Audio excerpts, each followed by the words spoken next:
Короче, в 5:30 вышел на пробежку. Ну, думаю, сейчас как порядочный человек.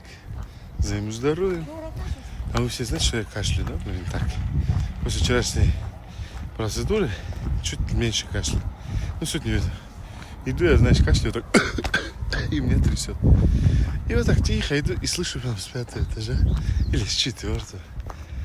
Наркоманы. Вот живут себе беззаботно. Я говорю, это худи стоит 5000 тенге.